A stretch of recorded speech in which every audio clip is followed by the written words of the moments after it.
बिस्मिल्लाहिर्रहमानिर्रहीम। अस्सलाम वालेकुम जनाब। स्टोरी मैंने एक ही शेयर करनी है और स्टोरी तहरीक अदम एतमाद है। अदम एतमाद इस वजह से कि जब शहबाज शरीफ साहब का परसों उनका इलेक्शन हो जाएगा कौमी असम्बली का, वो कायद ईवान मुंतखब हो जाएंगे, फिर उसके बाद मैं कहूँगा स्टोरी एक ही शेयर करनी है और जनाब उस वक़्त का जो मौजूए गुफ्तगू होगा वो मैं कहूँगा।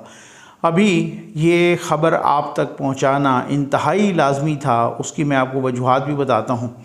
मैंने एक वीडियो की इससे पहले कि जनरल बाजवा साहब को हटाना चाह रहे हैं, ठीक है, और उसमें मैंने आपको बताया, आप मुसलसल मुझे सुन रहे हैं। फिर उसके बाद एक और वीडियो की मैंने मिसेस के साथ, उसमें भी बताया कि इस तरह का ये सूरत हाल थी। असल में मसला ये है कि अब चूँकि कुछ इंटरनेशनल मीडिया में आ चुका है, इस वजह से वो कदगन मुझ पे ख़त्म हो गई है और अल्हम्दुलिल्लाह मैं अगेन अपने सोर्सेस का इंतहाई शुक्रगुज़ार हूँ, इंतहाई ममनून हूँ कि वो मुझे इस तरह की ख़बरें देते हैं। मुझे शाम में कोई तकरीबन इशा के बाद एक मैसेज आता है और मैं वो मैसेज नहीं देख पाता, क्योंकि ज़ाहिर है वो मुसलसल जो है ना इस्तेमाल हो रहे होते हैं मोबाइल भी, तो वो इस वजह से वो सूरत हाल होते हैं, मैं मैसेज नहीं देख पाता।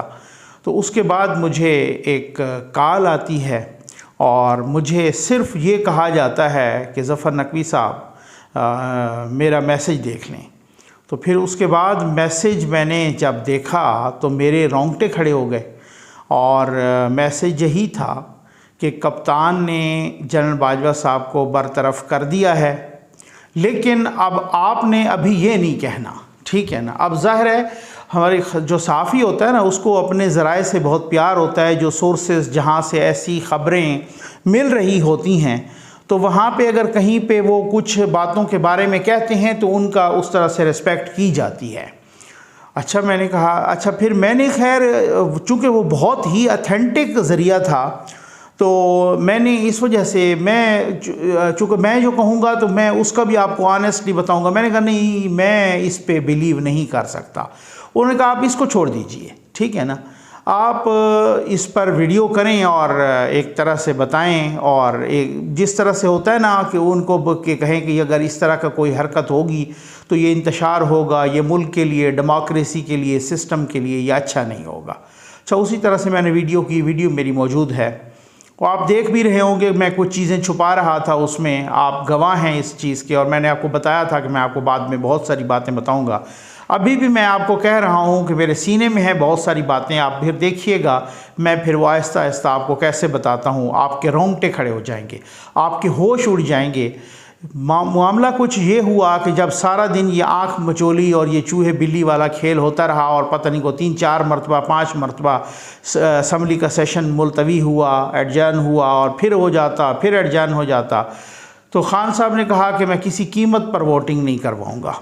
और ख़ान साहब वो आखिरी कार्ड खेलने लगे थे और उन्होंने पक्का इरादा कर लिया उस आखिरी कार्ड का, जो उन्होंने खेला भी सही, और जिसका फैसल जावेद साहब और ये बड़े यूथ ये सारे इंतज़ार कर रहे थे कि बस ये आखिरी कार्ड। आज मैं आपको बताऊं, आप यकीन कीजिए सफ़े मातम बिछ चुकी है। आज मैं आपको बताऊं ना, आप यकीन कीजिए कि मैं हैरान था कि मैंने कहा कि ये यूथिए सहाफ़ी और ये यूथिए यूट्यूबर्स और ये जो बिलों में घुस जाते थे, जो पानी भी नहीं पीते थे उनसे पूछे बिना, जो वाशरूम तक नहीं जाते थे कंट्रोल टावर से पूछे बिना, आज वो यूथिए जो है ना खड़े हो के जनाब यूट्यूबर्स और बैठे पाकिस्तान में और जनरल बाजवा के ख़िलाफ़ बोल रहे हैं।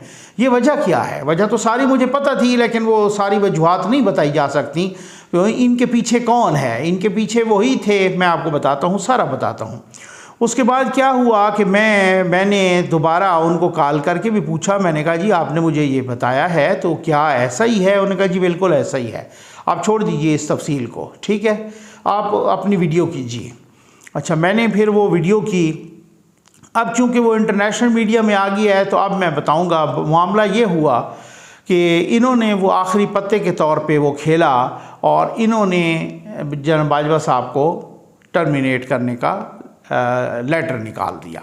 अच्छा, उसमें कुछ वो मूशगाफियाँ या कुछ फ्लाज या लेकुनाज रह गए। उसकी वजह यह है कि वो लेटर कोई प्राइम मिनिस्टर हाउस से तो निकलता नहीं है। वो लेटर तो पहले इनिशिएट होता है, वो समरी वगैरह या नोटिफिकेशन वजारत दिफा से, और इधर उधर ये सारा कुछ। अच्छा, इन्होंने फिर किया ये कि इन्होंने जब ये लेटर निकाला तो फिर ये वजारत दिफा में ये चाह रहे थे कि इस पर नोटिफिकेशन नंबर लग जाए। ठीक है, अच्छा, नोटिफिकेशन नंबर लग जाए। वजारत दिफा ने वहाँ पे हर किसी को पता था कि जनाब की बात ये है कि अगर इस तरह का नंबर, तो उन्होंने बड़े घर पहुँचा दी खबर। वो ऑलरेडी हर बंदा अलर्ट था। अच्छा, फिर ये हुआ कि खान साहब ने बुलाया अपनी पूरी काबीना को 9 बजे। उस वक़्त ये पुठा काम कर चुके थे। ठीक है, काबीना को भी बुलाया और साथ स्पीकर और डिप्टी स्पीकर को भी बुलाया। जब डिप्टी स्पीकर और डिप्टी स्पीकर वहाँ पर पहुँचे और काबीना के लोग भी कुछ पहुँचे हुए थे, काबीना के लोग अंदर थे, और स्पीकर डिप्टी स्पीकर को कहा गया कि आप ज़रा साथ वाली साइड पे बैठें, अभी आपको बुलाते हैं। बस यही कहना था कि 2 मेहमान आ गए वज़ीर आज़म हाउस में, हेलीकॉप्टर पे आए, इतने छेती आए कि वो तो ऊपर से आए और पूरी सिक्योरिटी के साथ आए और लेस सिक्योरिटी के साथ आए। ठीक हो गया ना, पूरा लेस हो के आए। और ज़मीनी रास्ते से जो लोग आए उनकी सिक्योरिटी के, तो वो उनसे भी पहले शायद पहुंच चुके थे, और वो बिल्कुल साथ साथ थे। पूरे दिन उनको पता था कि वो बिल्कुल ही साथ साथ थे। तो अभी उनका हेलीकॉप्टर लैंड नहीं किया था उन 2 का, तो आप 2 समझ गए होंगे, आप मुझे मजबूर ना करें। उनमें से एक वही कि जिनको ये बरतरफ कर चुके थे ओहदे से, और दूसरे वही जो प्रोफेशनल सोल्जर हैं, आप पारे वाले। अच्छा, खैर, ये जब आए तो पौना घंटा इन्होंने प्राइम मिनिस्टर से अलहदगी में मुलाकात की, और वो मुलाकात इंतहाई नाखुशगवार थी। ठीक है, उस मुलाकात के बाद क्लियर कट एक मैसेज दे दिया गया, अब फर्दर आपको 1 घंटा भी नहीं मिलना, जो आपने ब्लंडर कर दिया। इस ब्लंडर से इनके वज़रा ने भी वज़ीर आज़म साहब को, साबिक़ वज़ीर आज़म साहब को बता दिया कि आप ऐसा ब्लंडर ना कीजिएगा। इस ब्लंडर के बारे में इनको खुद इनके बड़े करीबी दोस्तों ने भी मना किया। इस ब्लंडर के बारे में मुझे पता चला कि आज़म ख़ान, इनके प्रिंसिपल सेक्रेटरी जो थे, वो अभी वो लीव पे चले गए और मेरा ख़्याल है बाहर ही फ़रार हो गए हैं। वो खैर, वो सरकारी मुलाजिम हैं, वो किधर फ़रार हो सकते हैं, आएंगे तो सही, वो ऐसी तो बात नहीं है। लेकिन अब उसके बाद जो है ना, वो फ़िलहाल तो चले गए, सुनने में आया है। उन्होंने भी मना किया और लोगों ने भी, बहुत सारों ने मना किया, लेकिन इन्होंने सिर्फ बरतरफी नहीं की थी, बल्कि इन्होंने आने वाले साहब की तकर्री भी कर ली थी। अच्छा, आप मज़े की और दिलचस्प बात देखिए कि ये हेलीकॉप्टर इतना तेज़ी से और इतना सुरत से उतरा कि खान साहब खुश हो गए कि जी मैं बस, अब वो प्लान पहले से तय था उनके साथ भी कि जिनकी तकर्री ये कर चुके थे। तो खान साहब खुश हो गए कि बस वो आ गए हैं जिनकी मैं तकर्री कर चुका हूँ। वो जैसे ही प्राइम मिनिस्टर हाउस के लान में उनका हेलीकॉप्टर आएगा और जिस तरीके से उन्होंने आना है, और फिर उसके बाद जनाब सब कुछ ठप हो जाएगा। ये किधर गई सुप्रीम कोर्ट और किधर गया जो है ना, मतलब फ़लाँ, और ये सारा कुछ शोर होगा और बस मेरा कंट्रोल होगा और मेरी ग्रिप होगी, और मैं फिर जो है ना सीधा जाऊंगा पार्लियामेंट और पूरा ऐलान करूंगा कि जो करना है कर लो, मैं वोटिंग नहीं कराने लगा, और स्पीकर को कहूँगा कि रूलिंग दो और इसको दफन कर दो हमेशा के लिए। ये प्लान था और ख़ान साहब तो खुश हो गए जी, वही हेलीकॉप्टर आ गया। लेकिन ख़ान साहब के उस वक़्त तो रोंगटे खड़े हो गए और पैरों तले से ज़मीन निकल गई कि जब 2 इस तरीके के प्रोफेशनल सोल्जर उनको साथ लेके साथ वाले रूम में और पौना घंटा मुलाकात की, और उसके बाद कहा, और उसके बाद बहुत सारी बातें हैं वो जो मुझे ज़रिए से पता चली, वो मैं with the passage of time आपको साथ साथ बताता रहूँगा।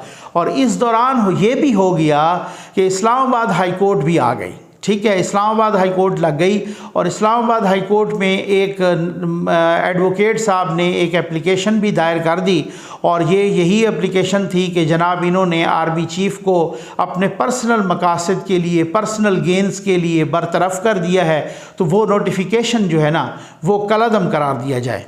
अच्छा, उस नोटिफिकेशन पर जहाँ पर नंबर लिखना था वो नोटिफिकेशन पर नंबर नहीं था।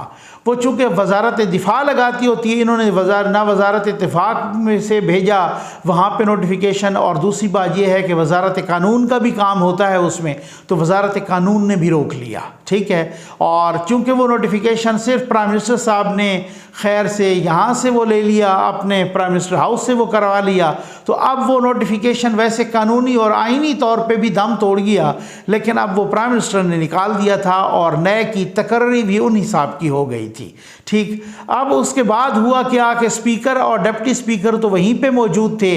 अब जो वज़रा थे वो एक एक करके ऐसे निकले, आगे सहाफ़ी खड़े थे, किसी एक सहाफ़ी से उन्होंने बात तक नहीं की। और जो वज़रा साहबान थे वो ऐसे निकले और वज़ीर आज़म हाउस से ऐसे भागे कि जैसे उनके पीछे तो बिल्कुल आग लगी हो, और वो जनाब ना किसी से बात की, इतने उनके मुंह लटके हुए। और जिस तरीके से वो आए, ये दो साहबान, इन्होंने सिर्फ उनको जो है ना सिक्योरिटी इनकी वहीं पर मौजूद रही, और इन्होंने इनको कहा कि अब वो जो आपने कुछ टाइम पहले वो काबीना से जो मंजूरी ली और जो सूरत हाल वो जो आपने खातर रखना था पार्लियामेंट के सामने, या केबल या वो मरासला, अब वो भी नहीं होगा, ठीक है, और वो भी नहीं रख पाएंगे। स्पीकर साहब और डिप्टी स्पीकर साहब को कहा कि जी आप जो है ना, मैसेज मिल गया उनको कि आप फ़ौरन जाइए और फ़ौरन से पहले जो है ना आप इस पर वोटिंग कराइए, नहीं तो वो जिस तरीके का भंड और जिस तरीके का ब्लेंडर खान साहब मार चुके थे, उसके बाद गुंजाइश कोई नहीं थी। अदरवाइज़ हर बंदा कह रहा था जो इन्होंने 8 बजे की वोटिंग का वादा किया था वो बिल्कुल उसी वक्त मुकर गए थे खान साहब को जब पता है, क्योंकि खान साहब ने इनको खुद हैरान थे कि यार हमने तो खुद खान साहब से ही पूछ के इनके साथ वादा किया था, लेकिन चूँकि खान साहब का वो वाला प्लान बन गया कि मैंने फ़लाँ साहब को, वही साहब जो इधर से उधर गए थे, फ़लाँ साहब की मैंने तकर्री करनी है, और साथ जो है ना मैंने फ़लाँ साहब की तकर्री करनी है, और साथ जो है ना मैंने ये करना है और इनको बरतरफ करना है, ठीक। और वो जनाब जिस तरीके से उन्होंने किया, और साथ ये भी कुछ लोगों की ख्वाहिश थी, कुछ अनासर की, मैंने आपको पहले बता दिया कि जी किसी तरीके से कोई ऐसा एक्शन किया जाए कि जनरल बाजवा मजबूर हो के मार्शल लॉ लगा दें। और वो फिर आपको पता है पाकिस्तान की बदनामी भी, सारा मीडिया भी, हम भी कह रहे होते कि ये क्यों आइन को इस तरीके से सस्पेंड किया गया, या क्यों आइन को इस तरह से तोड़ा गया, या इस तरीके से मार्शल लॉ क्यों हुआ। फिर ये वो चाहते थे कि जी मैं नहीं खेलूं तो कोई भी नहीं खेलेगा, और साथ ये भी हो जाएगा। अब ये सारी सूरत हाल हुई, और स्पीकर साहब और डिप्टी स्पीकर साहब वापस आए, उनके पास 5 मिनट भी नहीं थे कि जी बिल्कुल आप उधर से सुप्रीम कोर्ट खुल गई, और उन्होंने बुला लिया कौमी असम्बली के सेक्रेटरी को, डिप्टी सेक्रेटरी को, बाकियों को कि जी आप आएँ तौहीन अदालत की कार्रवाई के लिए। इधर से इस्लामाबाद हाई कोर्ट, उधर से प्रिजनर वैन पहुंच गई पार्लियामेंट के दरवाजे पर, और उधर से इलेक्शन कमीशन खुल गया, और इतना, और उधर से गाड़ियां 111 ब्रिगेड की यूं घूम रही थी, आप यकीन कीजिए जैसे चक्की की तरह घूमती हैं, ठीक है ना। इसी तरीके से शाराए दस्तूर पर 111 ब्रिगेड की गाड़ियां, और प्राइम मिनिस्टर हाउस के अंदर जो जिस तरीके से जो इतनी ज़बरदस्त किस्म की सिक्योरिटी में 2 मेहमान गए, और उन्होंने प्राइम मिनिस्टर को जो भंड मारा था प्राइम मिनिस्टर साहब ने, एक्स प्राइम मिनिस्टर ने, इमरान खान साहब ने, वो सारा दिमाग उधर ठीक कर दिया। अब मैंने इस वजह से इजाज़त चाहिए कि मैंने कहा कि मैं ज़रा बताऊं तो सही, क्योंकि अब तो मैंने कहा कि मैंने जब ज़रिए से रब्ता किया तो उनको उस वक्त भी पता नहीं था। मैंने कहा जी ये अब जो है ना इंटरनेशनल मीडिया में आ गया है, तो आप मुझे इजाज़त दें, क्योंकि वो इजाज़त ये नहीं होती कि कोई खुदा न खास्ता खौफ की वजह से कि या इस वजह से नहीं, वो ज़रिया मैंने कहा ना सहाफ़ी को प्यारा होता है बहुत ज़्यादा, अदरवाइज़ हम वायलेट जब करें ना तो फिर नेक्स्ट टाइम हमें वो ख़बरें नहीं मिलती। अब आप देखें ये ख़बरें मिली हैं, उन ख़बरों को आपने भी इंजॉय किया है, इतनी अहम तरीन स्टोरी थी मिली, मुझे जब भी इजाज़त मिली है तो मैंने फ़ौरी तौर पे आपके सामने रख दी। और उन्होंने कहा कि सच्ची बात है कि इसी तरह से हुआ है, मैंने कहा जी बिल्कुल ऐसे ही हुआ है। तो उन्होंने कहा जी फिर ठीक है, आप भी अपनी पूरी स्टोरी बता दें। और बताया था मैंने आपको, और आपको उससे भी पहले बताया, और ये सब कुछ बता दें। जैसे ही स्पीकर साहब आए, अब उन्होंने रास्ते में ही सलाह मशवरा कर लिया कि यार बात ये है कि फिर ये नाराज़ हो जाएगा और हमारे आपस के ताल्लुकात ख़राब हो जाएंगे।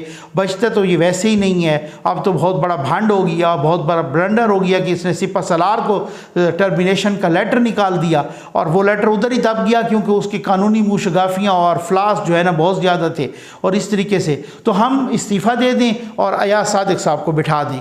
बस उन्होंने आते ही इस्तीफ़ा दिया, 12 बजने में को 15 मिनट रहते थे और अयाज सादिक साहब आ गए, और अयाज सादिक साहब ने फिर वोटिंग कराई। और आपको पता है क्या सूरत हाल हुई। इसमें बीच में एक कानूनी नुक्ता भी है कि अयाज सादिक साहब ने 12:02 पे वोटिंग करवाई, या वो कार्रवाई शुरू की। ये क्यों की है, ये भी किसी वकील से पूछिएगा, किसी कानूनदान से पूछिएगा। अब आएगा मज़ा, अब खुलेंगे राज, अब होगी कार्रवाइयाँ, अब बहुत सारी चीज़ें ऐसी होंगी। फ़िलहाल तो खान साहब बनीगाला आ गए, अब देखते हैं कि जलसे कैसे होते हैं, अब देखते हैं कि बहुत सारी चीज़ें कैसी होती हैं, अब देखते हैं कि और इंटरनल ऑपरेशन कैसे होता है। खान साहब आपको उन्होंने ही मरवा दिया जिनकी आप तकर्री करने लगे थे। ये बहुत बड़ा ब्लंडर हुआ आपसे, बहुत बड़ा भंड हुआ आपसे। ये मैंने थंबनेल पे लगाया था, मेरी वीडियो गवाह है कि जनरल बाजवा को बरतरफ करने का ब्लंडर मारने जा रहे हैं। ये वीडियो गवाह है, वीडियो के टाइमिंग भी देख लें, ठीक हो गया ना। और आप ख़ुद इस पे फिर आपको पता चल जाएगा कि किस तरीके की और कौन सी सूरत हाल और कैसे मैंने वीडियो की थी। फिर उसके बाद कुछ टाइम पहले जो मैंने मिसेस के साथ वीडियो की, उसमें भी मैंने इस चीज़ का जिक्र किया। अब मैंने कहा मैं ज़रा खोल के रखूँ आपके सामने, अभी बहुत सारी बातें खुलनी हैं। आप यकीन कीजिए कि ये इतना क्रिटिकल टाइम था कि मैंने आपको बताया ना कि मुझे दर्जनों ऐसी न्यूज़ हैं, और वो वक्तन फ़वक्तन जो मेरे सीने में है, जैसे जैसे उसकी इजाज़त मिलती रहेगी सोर्सेज से, तो आपको बताता रहूँगा। आपके रोंगटे खड़े हो जाएंगे, आप देख लेना, आप हैरान परेशान हो जाएंगे। उम्मीद है आपको वीडियो पसंद आई होगी। आपका बहुत बहुत शुक्रिया।